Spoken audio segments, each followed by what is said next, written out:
Japan के एक छोटे से कस्बे में रहने वाले 10 वर्षीय ओकायो को जूडो सीखने का बहुत शौक था, पर बचपन में हुई एक दुर्घटना में बायां हाथ कट जाने के कारण उसके माता-पिता उसे जूडो सीखने की आज्ञा नहीं देते थे।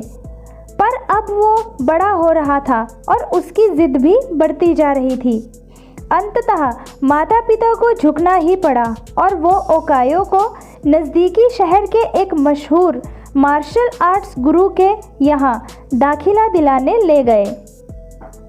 गुरु ने जब ओकायो को देखा तो उन्हें अचरज हुआ कि बिन बाएं हाथ का यह लड़का भला जूडो क्यों सीखना चाहता है। उन्होंने पूछा, तुम्हारा तो बायां हाथ ही नहीं है, तो भला तुम और लड़कों का मुकाबला कैसे करोगे? ये बताना तो आपका काम है। ओकायो ने कहा, मैं तो बस इतना जानता हूँ कि मुझे सभी को हराना है और एक दिन खुद मास्टर बनना है। गुरु उसकी सीखने की दृढ़ इच्छा शक्ति से काफ़ी प्रभावित हुए और बोले, ठीक है, मैं तुम्हें सिखाऊंगा, लेकिन एक शर्त है, तुम मेरे हर एक निर्देश का पालन करोगे और उसमें दृढ़ विश्वास रखोगे। ओकायो ने सहमति में गुरु के समक्ष अपना सर झुका दिया। गुरु ने एक साथ लगभग 50 छात्रों को जूडो सिखाना शुरू किया। ओकायो भी अन्य लड़कों की तरह सीख रहा था, पर कुछ दिनों बाद उसने ध्यान दिया कि गुरुजी अन्य लड़कों को अलग अलग दांव पेच सिखा रहे हैं, लेकिन वह अभी भी उसी एक किक का अभ्यास कर रहा है जो उसने शुरू में सीखी थी। उससे रहा नहीं गया और उसने गुरुजी से पूछा, गुरुजी, आप अन्य लड़कों को नई नई चीज़ें सिखा रहे हैं, पर मैं अभी भी बस वही एक किक मारने का अभ्यास कर रहा हूँ। क्या मुझे और चीज़ें नहीं सीखनी चाहिए?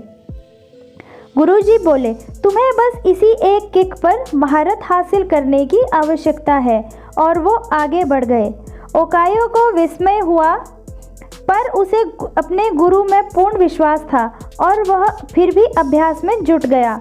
समय बीतता गया और देखते देखते 2 साल गुजर गए, पर ओकायो उसी एक किक का अभ्यास कर रहा था। एक बार फिर ओकायो को चिंता होने लगी और उसने गुरु से कहा, क्या अभी भी मैं बस यही करता रहूँगा और बाकी सभी तकनीकियों में पारंगत होते रहेंगे? गुरुजी बोले, तुम्हें मुझ में यकीन है तो अभ्यास जारी रखो। सभी को जूडो सीखते 8 साल हो चुके थे कि तभी एक दिन गुरुजी ने सभी शिष्यों को बुलाया और बोले, मुझे आपको जो ज्ञान देना था वो मैं दे चुका हूँ और अब गुरुकुल की परंपरा के अनुसार सबसे अच्छे शिष्य का चुनाव एक प्रतिस्पर्धा के माध्यम से किया जाएगा और जो इसमें विजयी होगा उसे सम्मानित किया जाएगा। प्रतिस्पर्धा आरंभ हुई। गुरुजी ने ओकायो को उसके पहले मैच में हिस्सा लेने के लिए आवाज़ दी। ओकायो ने लड़ना शुरू किया और खुद को आश्चर्यचकित करते हुए उसने अपने पहले 2 मैच बड़ी आसानी से जीत लिए। तीसरा मैच थोड़ा कठिन था, लेकिन कुछ संघर्ष के बाद विरोधी ने कुछ क्षणों के लिए अपना ध्यान उस पर से हटा दिया। ओकायो को तो मानो इसी मौके का इंतज़ार था। उसने अपनी अचूक किक विरोधी के ऊपर जमा दी और मैच अपने नाम कर लिया। अभी भी अपनी सफलता से आश्चर्य में पड़े ओकायो ने फाइनल में अपनी जगह बना ली। इस बार विरोधी कहीं अधिक ताकतवर, अनुभवी और विशाल था। देखकर ऐसा लगता था कि ओकायो उसके सामने 1 मिनट भी टिक नहीं पाएगा। मैच शुरू हुआ। विरोधी ओकायो पर भारी पड़ गया। रेफरी ने मैच रोककर विरोधी को विजेता घोषित करने का प्रस्ताव रखा, लेकिन तभी गुरुजी ने उसे रोकते हुए कहा, नहीं, मैच पूरा चलेगा। मैच फिर से शुरू हुआ। विरोधी अति आत्मविश्वास से भरा हुआ था और अब ओकायो को कम आंक रहा था और इसी दंभ में उसने एक भारी गलती कर दी। उसने अपना गार्ड छोड़ दिया। ओकायो ने इसका फ़ायदा उठाते हुए 8 साल तक जिस किक की प्रैक्टिस की थी उसे पूरी ताकत और सटीकता के साथ विरोधी के ऊपर जड़ दी और उसे ज़मीन पर धराशायी कर दिया। उस किक में इतनी शक्ति थी कि विरोधी वहीं मूर्छित हो गया और ओकायो को विजेता घोषित कर दिया गया। मैच जीतने के बाद ओकायो ने गुरु से पूछा, मैंने यह प्रतियोगिता सिर्फ एक मूव सीखकर कैसे जीत ली? तुम 2 वजहों से जीते हो, गुरुजी ने उत्तर दिया।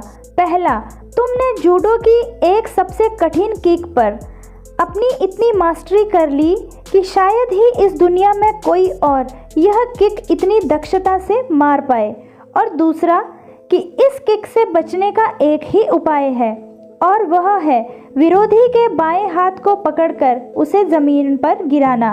ओकायो समझ चुका था कि आज उसकी सबसे बड़ी कमज़ोरी ही उसकी सबसे बड़ी ताकत बन चुकी थी। मित्रों, ह्यूमन बीइंग होने का मतलब ही है इम्परफेक्ट होना। इम्परफेक्शन अपने आप में बुरी नहीं होती, बुरा होता है हमारा उससे डील करने का तरीका। अगर ओकायो चाहता तो अपने बाएं हाथ के ना होने का रोना रोकर एक अपाहिज की तरह जीवन बिता सकता था, लेकिन उसने इस वजह से कभी खुद को हीन नहीं महसूस होने दिया। उसमें अपने सपनों को साकार करने की दृढ़ इच्छा थी और यकीन जानिए, जिसके अंदर यह इच्छा होती है, भगवान उसकी मदद के लिए कोई ना कोई गुरु भेज देता है।